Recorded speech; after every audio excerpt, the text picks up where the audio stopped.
कल प्रसंग चला था अपना, दो अस्थि के ऊपर आश्रित है। दुनिया है इसलिए अस्थि है, दुनिया है इसलिए नियत है। नियत उस सत्ता का नाम है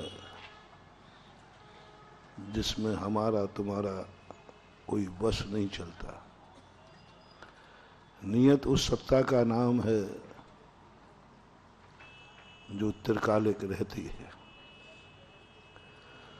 नियत उस धारा का नाम है जिसमें तुम्हें कुछ नहीं करना, बहते जाना है, बस हाथ पैर नहीं चलाना।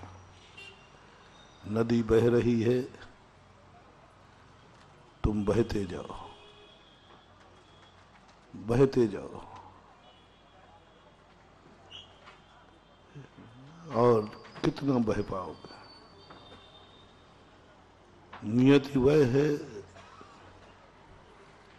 आग लगी हुई है, तुम जलते जाओ, जलते जाओ। नियति वह है, हवाएं चलती हैं, तुम उड़ते जाओ, उड़ते जाओ। नियति वह है, पृथ्वी के समान तुम्हारे साथ कोई कुछ भी करे, तुम सहन करते जाओ। कोई तुम्हें पैरों से रौंदेगा, कोई तुम्हारे पर गाड़ी चलाएगा, कोई कुआं खोदेगा, कोई बोरिंग खोदेगा, कोई नींव खोदेगा, कोई महल खड़ा करेगा। तुम्हें कुछ नहीं करना है, सहन करते जाओ, सहिष्णु बन जाओ। तुम्हें कुछ नहीं करना है, सहिष्णु बन जाओ। पृथ्वी के समान यह नियत है। नियत का अर्थ मैंने बता ही दिया था, जो होना है हो रहा है, उसके साक्षीभूत बनो। नियत का अर्थ है साक्षी बन जाना। मात हम देख रहे हैं, हो रहा है, बस हम कुछ कर नहीं रहे। कोई कुछ नहीं कर रहा है, बस हो रहा है। कोई कुछ कर रहा है नहीं, हो रहा है। तुम्हारे मन में इतनी ऊंची विचारधारा आ जाए, कोई पीट रहा है तुम्हें, नहीं, मैं पिट रहा हूं। कोई पीट रहा है, ये भाव नहीं आ जाए, मैं पिट रहा हूं। कोई तुम्हें गाली दे रहा है, नहीं, गाली आ रही है।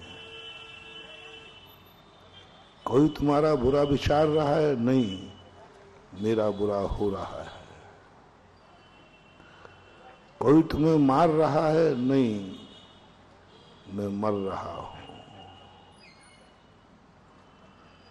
सामने तुम किसी को देख रहे हो, नहीं, मात मैं देख रहा हूं।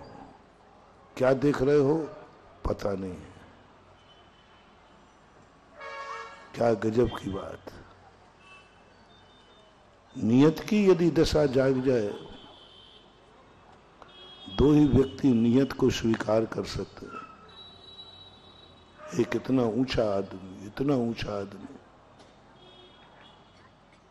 इतना ऊंचा आदमी देख रहा है, उससे पूछो क्या देख रहे हो, पता नहीं, पर ये पक्का है मैं देख रहा हूं। क्या देख रहे हो? शब्द नहीं, शब्द नहीं। पश्यन अपि न पश्यति, देखता हुआ भी उसे कुछ नहीं दिखता, और देख रहा है, देख रहा है, सब कुछ देख रहा है, लेकिन उससे पूछो क्या देख रहे हो, बोले पता नहीं,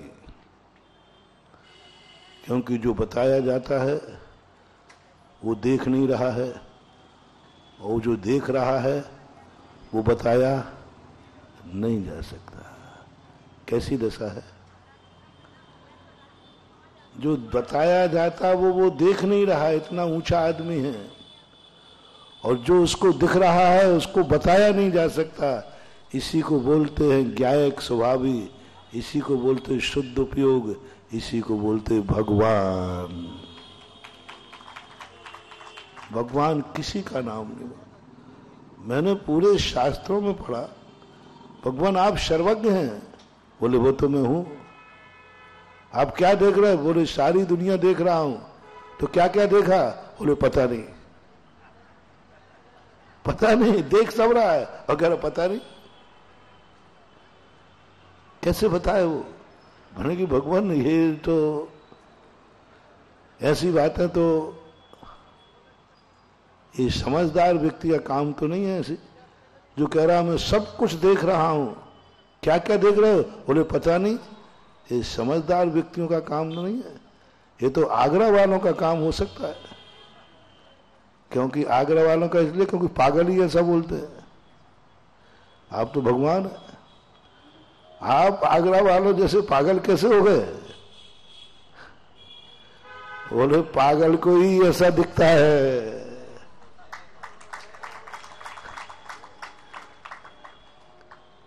पागल को ही ऐसा दिखता है। पागल किसे बोलते हैं मालूम? मैंने एक बार बहुत लंबा मौन लिया था, 9 महीने का लगभग। 9 महीने के बाद आचार्य श्री के पास पहुंचा। मैंने कहा आचार्य श्री मैं मौन बढ़ाना चाहता हूं। बोले पागल हो गया क्या? यही शब्द आचार्य जी का। क्यों? अरे कहीं तू इतने दिन कुछ भी नहीं हो, कहीं बोलना नहीं भूल जाए। किसी चीज का अभ्यास नहीं हो तो बोलना भी, तो बोलना ही भूल जाएगा। तो मैंने कि मौन खुलते ही पहला शब्द क्या मिला? मैंने कहा महाराज जी मैं मौन आगे बढ़ाना चाहता हूं। आहार जी की बात है, दिवाली के समय पहला शब्द मिला, पागल हो गया क्या? अरे थोड़ा मुझे, मैंने कहा इतने दिन के मौन के बाद तो पहला मौन खोला। 9 महीने बाद पहला मुंह खुला। उसके पहले मैंने कुछ भी नहीं, बस नमोस्तुते मन में ही करता था, कुछ नहीं, भक्ति मक्ति सब भगवान की स्तुति भी मौन ही करता था। और मैंने कहा देखो पहला मैंने शब्द खोला, मुंह खोला, और गुरु से क्या मिला? पागल हो गया क्या? अरे मैंने कहा कोई अच्छा शब्द मिलता तो बात बनती। अब बोलो भाई तुम कोई अच्छे कार्य के लिए जाओ और गुरु में पागल है क्या? तो ये अच्छी बात थोड़ी है। लेकिन मुझे एक विश्वास था, है, गुरु के मुख से जो भी निकलता है वो कभी अशुभ होता ही नहीं। ये मेरा सिद्धांत है, और ये सिद्धांत मुझे दिया है किसने? पूज्यवर नेमी चंद महाराज ने द्रव्य संग्रह में। सबसे पहले मैंने इस मार्ग में आने के पहले द्रव्य संग्रह पढ़ा था। उसमें ये मंत्र लिखा था कि यदि तेरा गुरु है और तू गुरु मानता है तो गुरु के मुख से जो भी निकलता है वह सब मंत्र होता है। अब वहां ये तो लिखा नहीं कि अच्छा शब्द मिले कि बुरा शब्द निकले, आशीर्वाद निकले कि थप्पड़ निकले। अब ये तो कुछ लिखा नहीं। वहां क्या लगा? अन्नम च गुरु उपदेश 35 16 56 14 अन्नम च गुरु उपदेश। बहुत बड़ी बात उन्होंने कही। उन्होंने कहा देखो मैं तुम्हें एक मंत्र देता हूं, दुनिया भर के मंत्रों के चक्कर में मत पड़ना।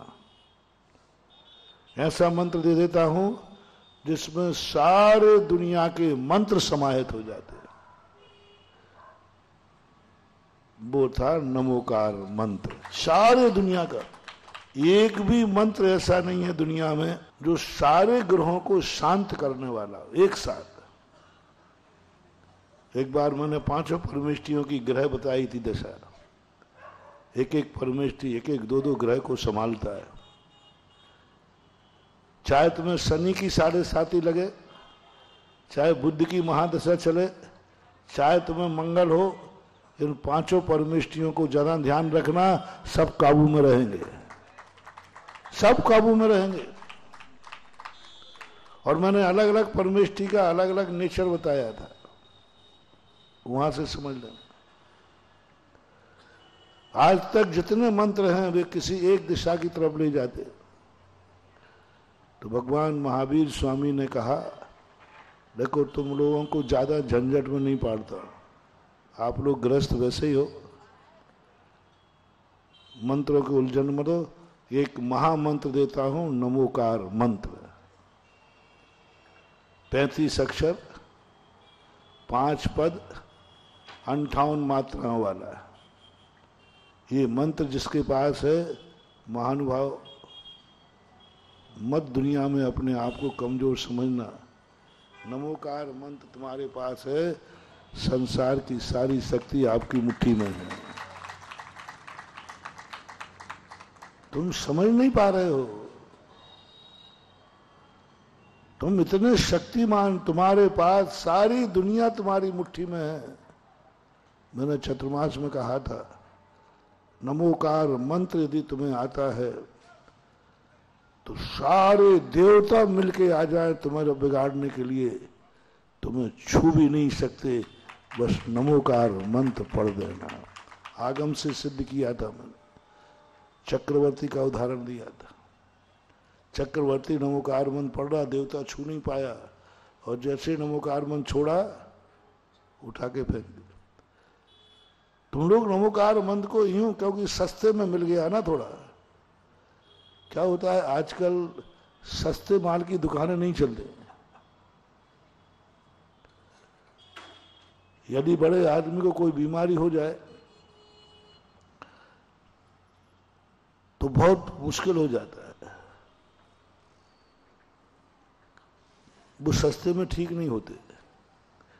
एक बार डॉक्टर से मैंने कहा कि डॉक्टर साहब, आप गरीब, आपके दरवाजे से कोई लौटे नहीं। उन्होंने आहार दिया, बोले महाराज हमारे लायक कोई क्या नियम है? मैंने कहा एक ही नियम है, कोई मरीज तुम्हारे दरवाजे आए और उसके पैसे ना हो तो बस उसको लौटाना नहीं, उसका इलाज कर देना बस। पैसे के कारण कोई जब व्यक्ति न मर पाए और तुम्हारे पास बचाने की दवाई है, लेकिन इसलिए नहीं दे पाए तुम क्योंकि उसके पास पैसा नहीं था, इसलिए नहीं तुमने देखा कि पैसा नहीं था, इसलिए मर गया वो कि वो जांच नहीं करा पाया, इसलिए मर गया कि मेडिकल से दवाई नहीं ले पाया। बोले महाराज जी इस नियम में यदि ले लिया तो फिर तो हमारा कबाड़ा हो जाएगा।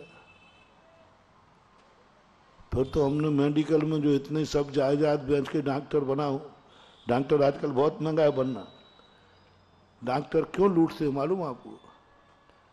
क्योंकि डॉक्टर इतना महंगा बनता है कि उसकी जिंदगी भर का ब्याज भी निकालने के लिए उसको मुश्किल होता है। अच्छे डॉक्टर 10-10, 15-15, 25-25 करोड़ रुपया लगते हैं। अब इतना पैसा जब लगाएगा तो निकालेगा भी तो बोले महाराज जी इतना तो बहुत बड़ा नियम है। मैंने कि तुम्हें घाटा नहीं लगने दूंगा, पक्का है, गुरु हूं मैं तुम्हारा। बोले बोले कैसे नहीं, गरीब ही तो ज्यादा आते हैं, वही आते हैं। मैंने कि मैं तुम्हें पैसे की कमी नहीं आने दूंगा, पक्का है। तो उसने कहा कि बोले महाराज जी पहले आप बताओ हमारी इनकम दूसरा सोर्स बताओ क्या है। भाई पहले नियम ले ले भाई, बाद में बताओ। नहीं मानो, पहले आप बताओ बाद में। मैंने चलो बताओ। मैंने कि जब बड़ा व्यक्ति आवे तो तुम्हारा इंजेक्शन, तुम्हारी फीस 50 रुपया है, तो तुरंत तुम बड़े आदमी देख के 5,000 कर देना, और इंजेक्शन तुम्हारा 50 रुपए का है, उसको तुरंत तुम 5,000 कर देना। 50 से 5,000 कितनी गुनी हो गई? 100 गुना हो गया। आप 100 गुना करना। वो मेरी तरफ देखेगा, महाराज जी भी ये कला जानते क्या? और महाराज जी सिखा रहे हैं उल्टा कि बड़े आदमी को मुंह देख करके दवाई देना। मेरा कोई गरीब आदमी आवे तो 50 रुपए के नहीं हो तो फ्री में कर देना, और अमीर आवे तो 5,000 रुपया सीधे 100 गुना कर देना सब चीज में। बोले महाराज जी इतना मैं कर लूं? मैंने कि तेरा गुरु बता रहा, तुझे क्या दोष है? बताओ भैया, ये कला हमें सिखाना चाहिए या नहीं आप लोगों को? ये मायाचारी वाली कला है कि नहीं? ठगने वाली कला है कि नहीं? देखो अभी हाल में तुमसे हाँ कहलवाता हूं, क्योंकि वो जो बड़ा आदमी है वो 50 रुपया फीस लेने वाले से ठीक हो गई नहीं। वो 50 रुपए के इंजेक्शन से ठीक हो गई नहीं, पक्का है। और जैसे ही तुमने 5,000 कहे, उसी गोली से बड़ा आदमी ठीक हो जाए। 5,000 की गोली खा रहा हो बड़े आदमी को। सब ये कला मुझे किसने बताई मालूम? एक सब्जी वाले ने। वो कहता महाराज जी मेरी दुकान से सब्जी जाती है, नाम नहीं ले रहा हूं, बहुत बड़ा नगर सेठ के लिए। मैंने कहा ऐसे तेरे यहाँ क्या होता है? तो स्पेशल उगाता है। स्पेशल तू बड़े आदमियों की खेती अलग करता है क्या? अलग कोई टमाटर हो, अलग कोई? बोले नहीं महाराज यही होते। फिर मैंने कहा तू करता क्या है? बोले कुछ नहीं महाराज, इन्हीं टमाटरों में से थोड़ा पहुंच के ऊपर रख देता हूं और नीचे डोली रख देती। बड़े आदमी बोले साहब वो है 500 रुपया किलो और ये है 50 रुपया किलो। तो वो कहते वो दे दो। वो सेठ कुछ नहीं जानता, मूर्ख है कि इन्हीं का टमाटर है। मां तकेला मैंने 500 कहते वो ले लेता, वो देखता भी नहीं है। और 50 रुपया वाला पूरी डलिया हिला देता है ठान ठान के। तो ये स्थितियां बनती है। और वो मैंने अब बड़े आदमी को ठीक तो करना ही है, लेकिन वो 50 में ठीक होगा ही नहीं और वो 5,000 में ठीक होगा। तो अपन को ठीक करना है कि 50,000 और 5 देखना है? ठीक करना। तो पता मैंने कौन सी गलती की, बड़े आदमी की बीमारी ठीक कर दी। एक बार अशोक पाटनी के पैर में फ्रैक्चर हुआ तो प्लास्टर बांध के आए, बॉम्बे गए। तो मैंने कहा भाई तुम बड़े आदमी जल्दी ठीक हो जाते होगे, पहले हड्डी जल्दी जुड़ती होगी तुम्हारी। बोले महाराज जी नहीं जुड़ती, हड्डी तो उतने ही दिन में जुड़ेगी। ये प्लास्टर तो यही 500 रुपये बन जाता, लेकिन महाराज जी 500 रुपये में बढ़ते ही मैं ठीक नहीं होता। और बॉम्बे में 50,000 लगा के आए तो 50,000 का प्लास्टर है, अब मैं ठीक हो जाऊंगा। बड़े स्टैंडर्ड मेंटेन होता है। कितने का प्लास्टर बना? 50,000 का। और दूसरा कहता है यही तो मेरे बना, तेरे कितने बना? 500 रुपया। चल गरीब आदमी के कारण। तो ये थिंकिंग कहलाती है। गरीब को वापस भेजो मत, अमीर को छोड़ो मत। बैलेंस बराबर आ जाए। बैलेंस ज्यादा आ जाए तो कहीं मंदिर में दान दे देना, कम आ जाए तो फिर मेरे से कहना। बोले नहीं इसमें तो बहुत आ जाएंगे। तो मन की दोनों तरफ उधर गरीब का कल्याण हो जाएगा और अमीर भी ठीक हो जाएगा। तेरे हाथ का यश भेजेगा। गरीब कहेगा डॉक्टर साहब क्या है, पैसा नहीं था तो भी ठीक कर दिया। और अमीर को भी ठीक हो जाएगा तो अमीर कहेगा अरे भाई एक खुराक में ठीक हो गया था, एक खुराक में ठीक नहीं हुआ। ये स्थिति बन गई। किसी चीज को सस्ता करना आज के जमाने में ठीक नहीं, क्योंकि साइकोलॉजी बनी हुई है। मैं आपसे पूछता हूं कि आप एक लाइब्रेरी में गए, वहां सब किताबें रखी थी, आप पढ़ना पड़ रहे थे। एक पे लिखा था 10 रुपया, एक में लिखा था निःशुल्क, एक में लिखा था 100 रुपया, एक में लिखा था 5,000, एक में लिखा था 1,00,000 रुपए की कीमत है इस पुस्तक की। आप सही बताएं किस पुस्तक को उठाने का भाव आएगा? सबसे पहले आप किसको उठाओगे? चाहे वाली कोरे पढ़ना निकले। और जो निःशुल्क रखी थी वो नहीं, हाँ रखी हो गया, कोई ऐसे कह रहे हो तभी तो निःशुल्क रखी है। 99% का मन, इनमें से पूछा गया भाई देखो ये सब मूल्य दिख रहे हैं ना, तो आप सबके मुझे भी शामिल कर लेना। किसकी चीज को उठाने का मन करेगा? 1,00,000 और 1,00,000 रुपया किताब की कीमत। ओहो हो, आप देखना सबसे ज्यादा वो ही उठाएंगे लोग बात। क्यों? आज वस्तु की कीमत नहीं है, वस्तु की कीमत धन से लगाई जाती है।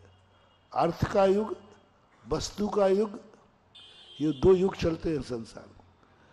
वस्तु का युग जब होता है तो वस्तु से कीमत आंकी जाती है। पहले वस्तु को देखेगा,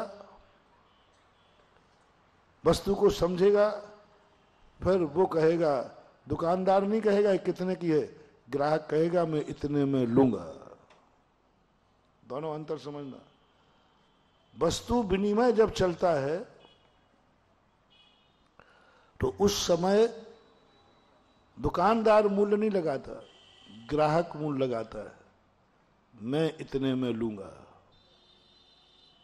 दुकानदार बोल ही नहीं सकता।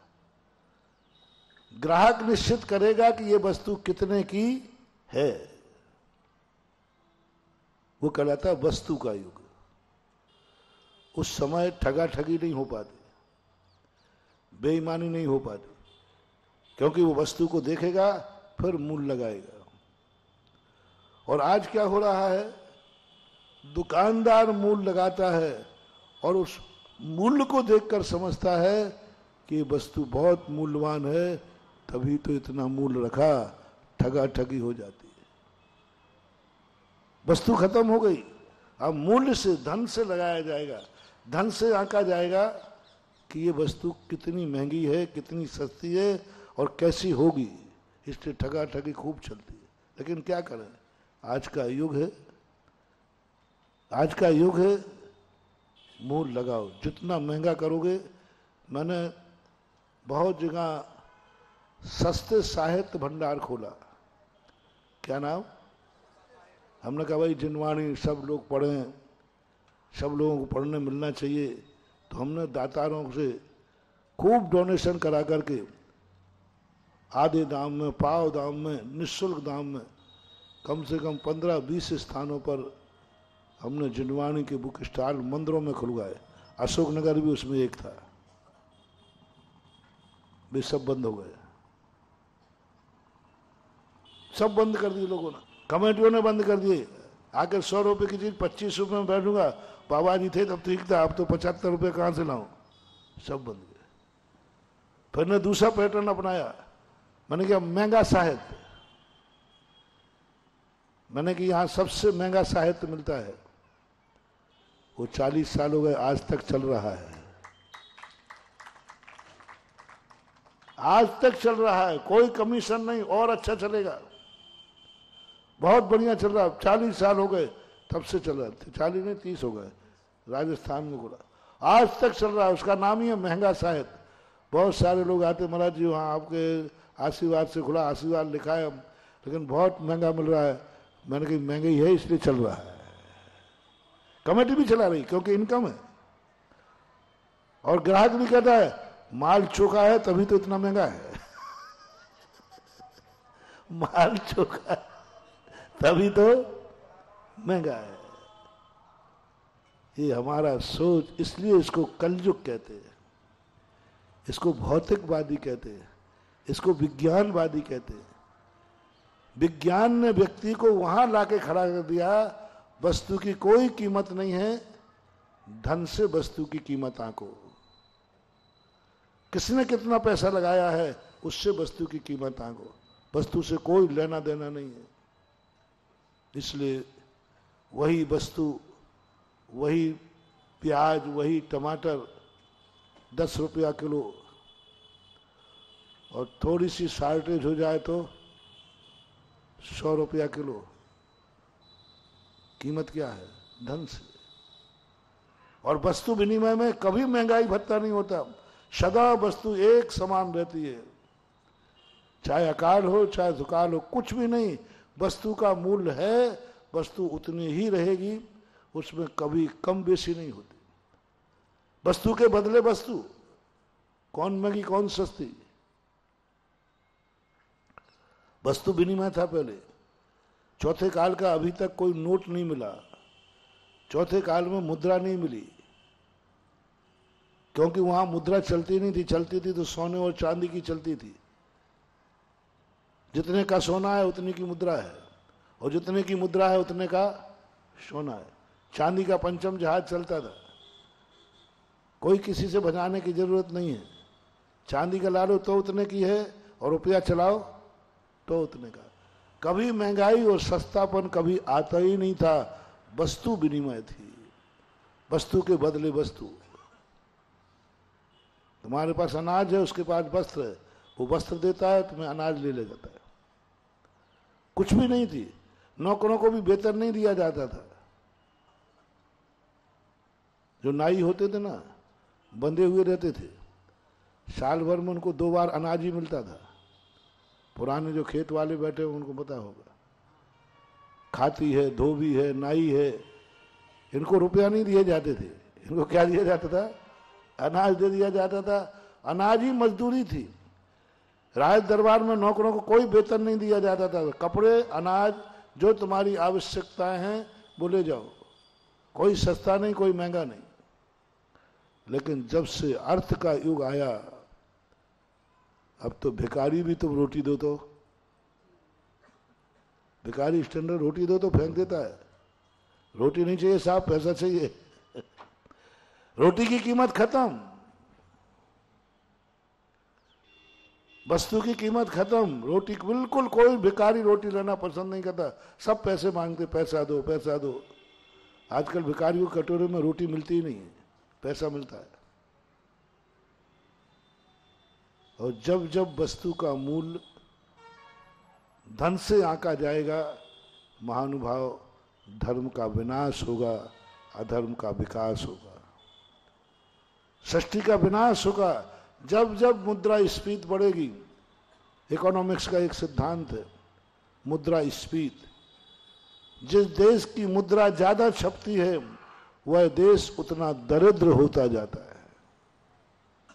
मुद्रा स्फीति बोलते हैं। अपन लोग सोचते सरकार इतने घाटे में हुई, क्या फर्क पड़ता है, उसके बाद तो मशीनें छाप लेना। जितने ज्यादा नोट छपेंगे उतना देश दरिद्र होगा। छपेंगे। आज भारत का मूल्यांकन क्यों है अमेरिका डॉलर के सामने? क्योंकि भारत में हर साल मुद्रा छपती है और अमेरिका में मुद्रा छपती नहीं है। उतना वो सोना रखते हैं, बराबर की मुद्रा है। यहां मुद्रा के रखने में छपने पर 25%, अभी 25 था, अब 10 कर दिया। 10% सरकार के पास सोना है। यदि सारी दुनिया नोट लेके पहुंच जाए कि हमें नोट नहीं चाहिए, हमें वस्तु चाहिए, सरकार हाथ ऊंचे कर देगी, दिवालिया हो जाएगी। दिवालिया हो जाएगी। बल्कि ये और हो रहा है कि जितने असली नोट सरकार ने छापे उससे 2 गुने नोट बाजार में चल रहे हैं। अभी हुआ था ना 500। सरकार के छपे कम थे और बैंक में कहां से पहुंचे? मुद्रा स्फीति। हुबहू नकली नोट। आज तक लोग नकली और असली में पहचान नहीं कर पा रही सरकार। दोनों में कोई पहचान नहीं कर पा रही, क्योंकि मुद्रा स्फीति है। अमेरिका में मुद्रा स्फीति नहीं, कोई मुद्रा नहीं छाप सकता, क्योंकि उसके बदले उतना सोना रखा जाता है कोष में, तब मुद्रा छपती है। इसलिए चौथे काल में राजा महाराजा मुद्रा वस्तु को आंकते थे। सीधी 1 तोले के गिन्नी पर लगा देंगे, ये 1 रुपया हो गया। सीधा गिन्नी है वो। रुपया नहीं चाहिए तो गिन्नी तो सोना तो है ही। लेकिन आज कागज का नोट आ गया, वस्तु खत्म हो गई। इस कागज को माना जा रहा है 1000 रुपए का है, यदि बंद कर दिया जाए तो कितने का है? और एक सोने के बिस्कुट पर लिख दिया जाए, एक सोने का बिस्कुट कितने का मान लो, 1 तोले का मानो, 5000 50,000 का 1 तोला, 63,000 64,000 का। और सरकार घोषणा करे कि 1 रुपए का 100 रुपया बंद किया जाता है, क्या फर्क पड़ता है? सोना तो जिंदाबाद है। यानी सरकार मुद्रा को बंद कर दे तो भी सामने वाले को कोई घाटा नहीं है, चाहे मुद्रा की सील लगाओ या ना लगाओ, सोना तो उतने का है। और आज यदि नोट बंद कर दे तो कागज का टुकड़ा है। यह है विज्ञानवाद। हमारे ऋषभ देव ने आप लोगों को समझाया था, उन्होंने कहा नहीं, मुद्रा नहीं, वस्तु ही मुद्रा है, वस्तु ही मुद्रा है। आप सोने पर राजा की सील लगा दो तो मुद्रा है, और सारा की राजा की सील हटा दो तो सोना है। कितना बढ़िया ऋषभ देव ने उपदेश दिया था। राजा की सील लगी तो क्या हो गया? मुद्रा हो गई, और सील हट गई तो सोना है। दोनों को फायदा है, दोनों को फायदा। चांदी पर लगा दो सील, जितने की चांदी है उतने की। वस्तु का मूल्यांकन बनना चाहिए, लेकिन वस्तु निर्मूल होती जा रही है, मुद्रा का मूल्य बढ़ता जा रहा है। लोग कहते हैं परिणाम ऐसा निकलना है।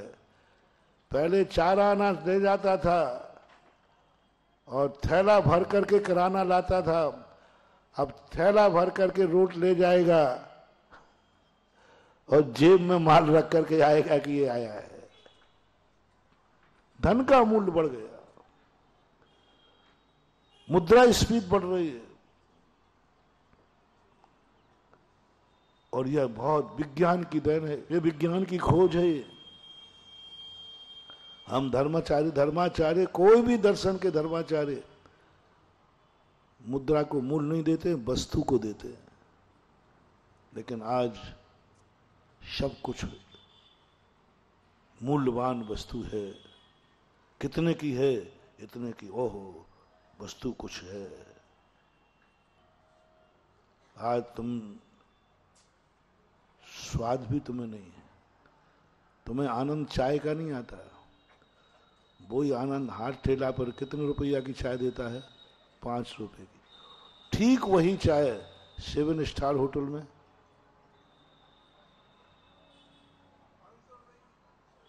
500 की, 500 रुपए की। और कहता है भाई ये चाय कितने की? 5 रुपए की। तो समझता क्या है मुझे? मैं 5 रुपए की चाय पीऊंगा? और 500 रुपए की चाय पे क्या करता है? उसको चाय का स्वाद ही पता नहीं, उसे 550 का आ रहा है। आज देखना, 500 रुपए का स्वाद है, चाय का स्वाद ही नहीं है। अभी चतुर्मास के समय एक पंडित जी हॉलीडे होटल है ना, हॉलीडे, उसमें एक पंडित जी फंस गए। तो और वहां पर जाकर के उन्होंने अच्छा बढ़िया पानी बिस्लरी का पिया, तो उन्होंने सोचा 10-12 रुपए की बोतल मिलती है। जब बिल बना तो 250 रुपए का पानी। और उनका वो मेरे पास आया, बोले महाराज जी आगरा तो बहुत महंगा है। मैंने कहाँ रुके थे? बोले हॉलीडे में। मैंने कहा 250 में सस्ते में पड़ा है, यदि संडे को आते तो 2500 होता है। बोले महाराज वही पानी तो बाहर मिल रहा है। मैंने कि पानी की कीमत नहीं है आज के युग में। आप वो पानी कहाँ बैठ के पी रहे हो? बोलो पानी किस लिए पिया जाता है? प्यास बुझाने को। मूल उद्देश्य क्या था? प्यास बुझाना। अब मूल उद्देश्य क्या है? कहाँ बैठ के पीना है? अब ये मूल्य नहीं है कि पानी प्यास बुझाने वाला है। अब तुम्हारा जो आनंद है पानी पीने में नहीं है, कहां बैठ के पानी पिया? 250 की बोतल पी रहा हूं और वही 12 रुपए। और कहीं बाजार में जाओ तो मटका रखा है तो डंके से पी रहा है। तीनों की प्यास बुझाने में अंतर क्या है? तीनों प्यासे थे। एक ने 250 रुपए की बोतल लेके बुझाया, एक ने 12 रुपए की, और एक ने मटके पर डंका रखा था प्याऊ का उसने बुझाया। बोलो तीनों में प्यास बुझाने में क्या अंतर आया? कोई अंतर नहीं आया। और उद्देश्य क्या था पानी पीने का? प्यास बुझाना। प्यास यदि 12 रुपए में भिज रही है तो 250 रुपए में बुझाया, इसे ज्ञानी कहूं या मूर्ख कहूं? आप लोग फैसला करो, मैं नहीं करूंगा। उद्देश्य प्यास बुझाना है, और ये कह रहा मैं प्यास बुझा दूंगा 12 रुपए में, और वो प्याऊ वाला कहता है यहां आ जा मैं फ्री में पिला दूंगा, और एक जगह जाएगा तो 250 रुपए में पिएगा। अब इसे ज्ञानी कहूं कि अज्ञानी? जो तुम ही बोल दो तो अच्छा है। मूर्ख है। इसलिए आज का विज्ञान पढ़ा लिखा मूर्ख है। तुम भी उसी में ढल गए। पानी का मूल्य खत्म कर दिया, प्यास बुझाने की कीमत का खत्म कर दिया। अब आपको आनंद आ रहा है, मैंने पानी कहां बैठ के पिया? मैंने 250 का पानी पिया। 250 रुपया प्यास बुझाता है या पानी बुझाता है? 250 का पिया। अरे भाई 250 ने प्यास नहीं बुझाई, बुझाई तो पानी ने है, लेकिन मूल्य 7 स्टार में बैठा हो। यह है विज्ञान। और धर्म शास्त्र क्या कहता था? जब पानी फोकट में मिल रहा है, 12 रुपए में मिल रहा है, तो पानी 12 रुपए का पी ले। 250 में से 12 गए, कितने बचे? 238 रुपया बचे। साल भर में, महीने भर का कितना पानी हो जाएगा बचत का? 238 गुणित 7.5, 250 का, और साल भर का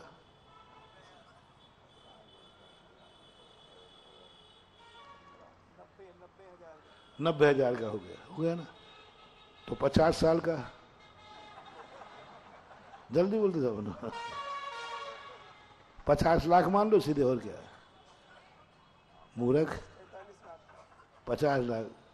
सुनो सुनो रे तेरा विज्ञान। और धर्म क्या कहता है? प्यासों नहीं मारा मैंने तुझे, पानी तो पिलाया है।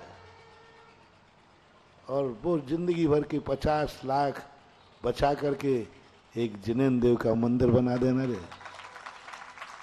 और कहीं से नहीं किया, कहीं से मैंने तुम्हारा पेट नहीं काटा। ये नहीं कहा नहीं प्यासों मर लेकिन मंदिर बना। नहीं, ऐसा थोड़ी मार के थोड़ी मंदिर बनाना है। ये दान क्यों आए? क्यों आए ये दान की परंपरा क्या थी? और क्यों दान की कहा जाता है? कैसे कमाता है ये व्यक्ति तुम जानते हो? महाराज आप लोग तो पैसों की कोई कीमत ही नहीं, आपकी दृष्टि में तो नहीं, मेरी दृष्टि में पैसे की कोई कीमत नहीं। आप समझते नहीं महाराज, आप यूं कह देते हो करोड़ों रुपए लोकोदय को इतना महंगा कर दिया कि गरीब लोग बेचारे लोकोदय सोच ही नहीं सकते।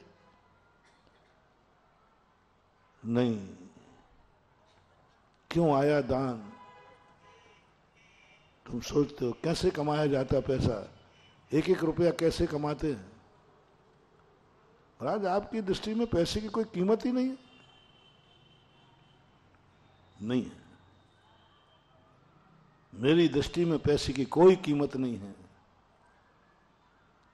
लेकिन मेरी दृष्टि में इंसान की पूरी कीमत है।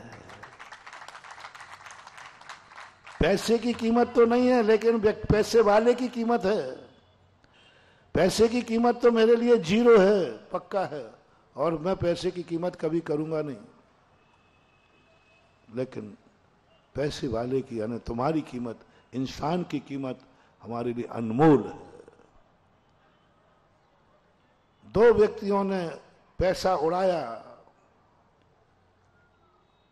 एक व्यक्ति ने जाकर के लाखों रुपया, वही कार्य कम में हो सकता था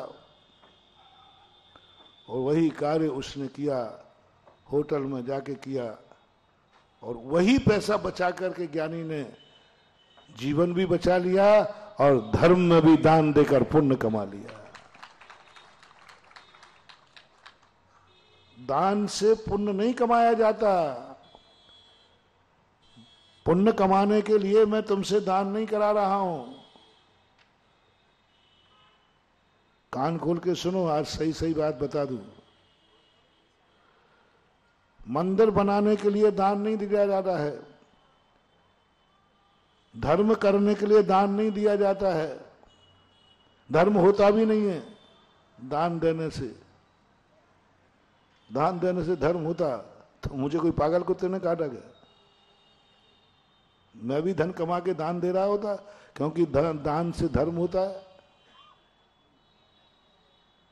दान से धर्म होता है? नहीं होता।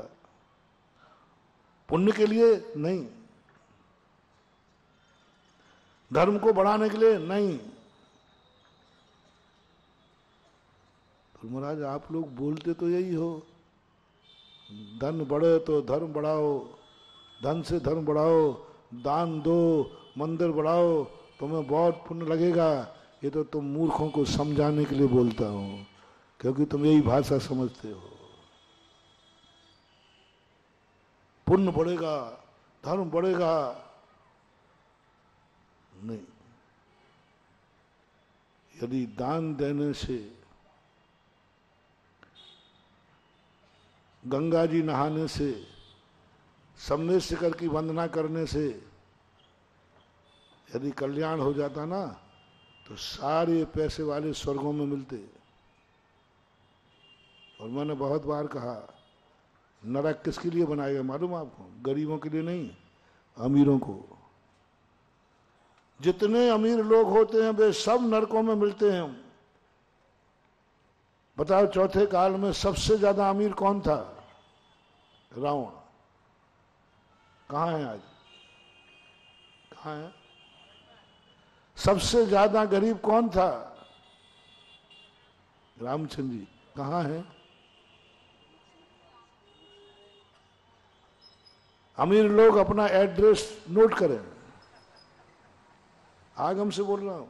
वह वारम परिग्रहत्वम नारकस्यैषा, जिसके जितने ज्यादा आराम परिग्रह है, व्यापार है, कमाई है, वो उतने ही नरक नीचे जाना है। ये आगम का वचन है, कोई नहीं टाल सकता। अमीरों के लिए ही नरक बनाए गए हैं। आज तक मैंने शास्त्रों में किसी भिखारी को नरक जाते नहीं देखा। गरीब नरक जाता है, मैंने शास्त्रों में पढ़ा ही नहीं। अब जो पढ़ा हूं वही तो बोलूंगा। गरीब कभी नरक में नहीं जाते। जैसे एक बार एक जोक पढ़ा था, तो ऊर्ध्वलोक और अधोलोक में झगड़ा हुआ सीमा को लेकर। 1000 योजन की, तो ऊर्ध्वलोक वाले कहते हैं 1000 योजन ऊपर की में गिना जाए, अधोलोक वाले कहते हैं नहीं, 1000 योजन हमारे में गिना जाए नीचे। अधोलोक की सीमा पृथ्वी के ऊपर तक है। ऊर्ध्व वाले कहते नहीं, जहां तक मेरू की जड़ है वहां तक है। दोनों में संवाद हुआ। कहा गया ठीक है, दोनों लोग अपना अपना वकील लाओ और सिद्ध करो। तो सारे नार की नाच पड़े, बोले मजा आ गया। और स्वर्ग के जितने देवता थे उदासीन हो गए। अरे भाई, कोर्ट से निर्णय हुआ, वकील लगाओ, अपने वकील करो। स्वर्ग के देवताओं का चेहरा क्यों उतर गया? और नार की बड़े खुश। तो नार क्यों तुम खुश? बोले सारे वकील तो हमारे यहां आते हैं, सारे वकील तो नरकों में हैं, क्योंकि इतना झूठ बोलते हैं कि स्वर्ग में उनको कोई स्थान। और स्वर्ग वाले कहते मेरे यहां तो एक भी वकील नहीं आया अभी तक मर करके।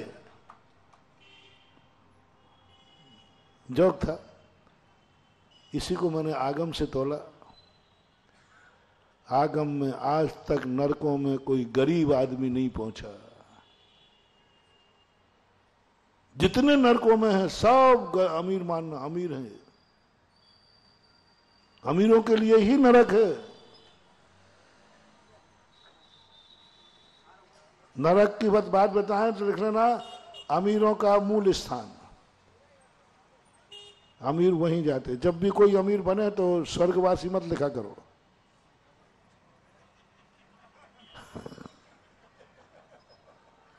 मैं नहीं बोल रहा हूं, मेरे ऊपर कोई गड़बड़ मत करना।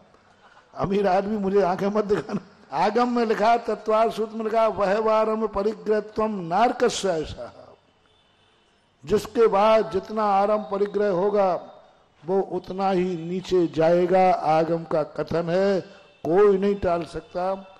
तुम अच्छा मानो तो, बुरा मानो तो, सत्य को झुठलाया नहीं जा सकता। यही मूल स्थान, नरक गया होगा। अब क्या करें? तो ध्यान रखना, धन तुमसे जो अमीरों को दान की जो बात हम कहते हैं, शास्त्रों में कहते हैं, धर्मात्मा बनाने के लिए नहीं, पुण्य कमाने के लिए नहीं, नरकों से बचाने के लिए दान दिया जाता है कि नरक न चला जाए मर के। इसलिए उससे कहा जाता है दान की तरफ मोड़, पाप की तरफ नहीं। सोने की लंका मत बना, सोने के मंदिर बना। तुम समझते हो मंदिर सोने का, अरे भगवान को क्या फर्क पड़ता है? मंदिर नहीं भी बनाओ तो भगवान को कोई फर्क नहीं पड़ने वाला। लेकिन सोने का मंदिर बनाएगा तो नरक से बच जाएगा। अन्यथा, और महल सोने का बनाएगा तो नरकों में जाएगा। दोनों काम। प्यास उतनी बुझना है, और 250 में पिएगा तो नरकों में और जाएगा, और 250 बचा करके गुल्लक में डालेगा तो प्यास भी बुझ जाएगी और नरक से भी बच जाएगा। इसका नाम है, प्यास भी बुझ जाएगी। और वो 250 रुपया बचाएगा तो गुल्लक में डाल देना, किसी गरीब को दे देना, तो नरक से बच जाएगा, दुर्गति से बच जाएगा। दान का सबसे बड़ा मूल्य है, हमें पापों से बचाता है। वही पैसा पाप में जाता, वही पैसा कहीं ना कहीं जाता। लेकिन अवभाग्य है मेरे कि मेरे हाथ से आज भगवान का मंदिर, भगवान की मूर्ति, भगवान को विराजमान करने का, आज मुझे सौधर्म बनने का, धर्म का किया। पैसा तो कहीं ना कहीं जाएगा। मैं तुम्हारे धन का विरोधी नहीं हूं, बस मेरा इतना ही काम है, जैसे जैसे तुम्हारे यहां धन बढ़े तुम्हारी दुर्गति नहीं होना चाहिए, बस कुछ नहीं। हमें दान के लिए धन नहीं कमाना। पूजवर पूजपाद स्वामी ने लिख दिया, नहाने के लिए गंदा कौन होता है? एक व्यक्ति गंदा हो रहा था, बोले क्यों? बोले नहाना है। गंदे होते हो सो नहाते हो कि नहाने के लिए गंदे होते हो? जल्दी बोलो। नहाने के लिए कौन गंदा होता है? गंदे होते हो सो नहाते हो। उन्होंने लिखा स्पष्ट, दान के लिए नहीं कमाना। पूज्यवर समंतभद्र महाराज कहते हैं, महाराज के लिए चौका नहीं लगाना, महाराज के लिए आहार नहीं देना। महाराज देखो, आप खुद का उपद्रव कर रहे हो। अब आप, हम लोग बिल्कुल बंद कर देंगे। मैंने कहा कौन सी बात है, मैं खुद कह रहा हूं, आपको चौका नहीं लगाना, महाराज के लिए रोटी नहीं बनाना, महाराज के लिए पानी नहीं भरना, कभी नहीं भरना। जो भरेगा उसको नुकसान ही नुकसान है। जो साधु को चौका लगावे उसको भारी पाप का बंध होता है।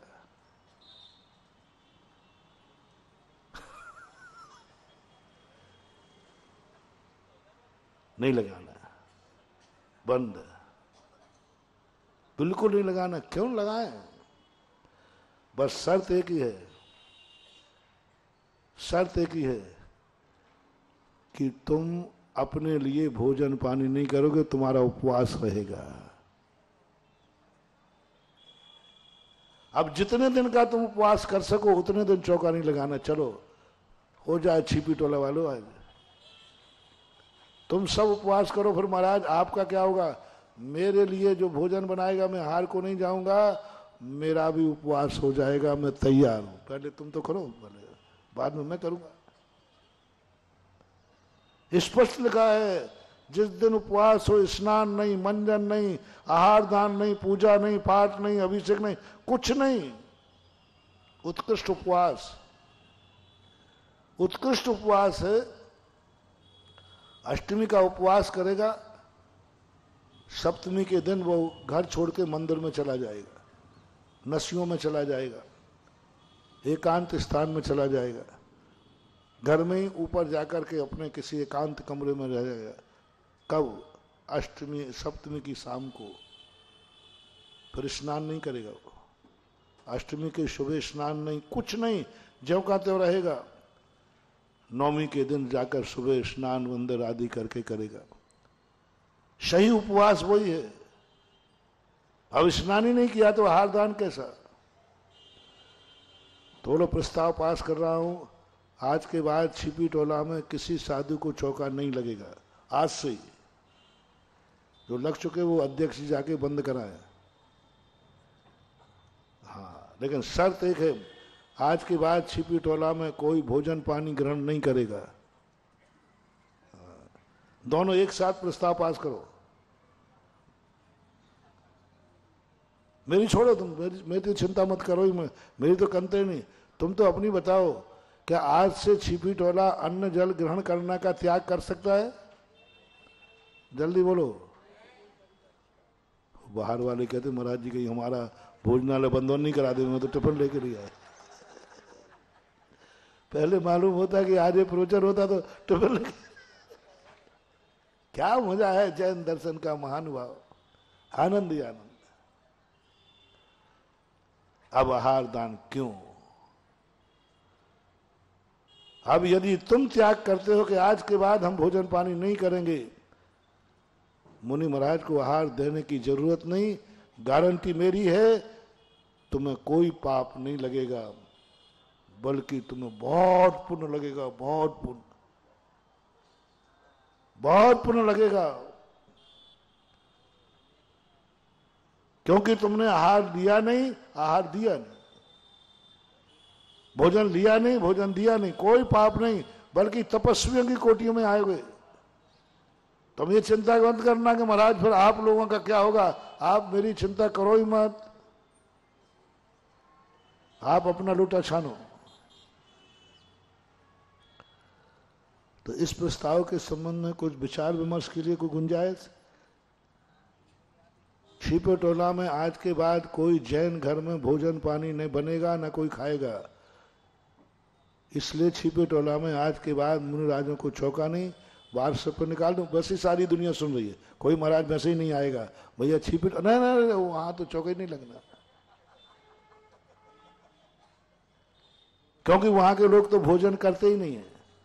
और जिस महाराज को यह पता चल जाए कि यहाँ के लोग भोजन पानी नहीं करते हैं और उनके हाथ से यदि साधु आहार ले लेवे, तो साधु की दुर्गति होगी। ये भोजन पानी का त्याग है। कोई छिपी टोला में भोजन पानी नहीं करता, फिर भी महाराज कहते हैं आहार ले लेते आहार को उठते हैं या आहार ले लेते हैं तो साधु को प्रायश्चित लेना पड़ेगा।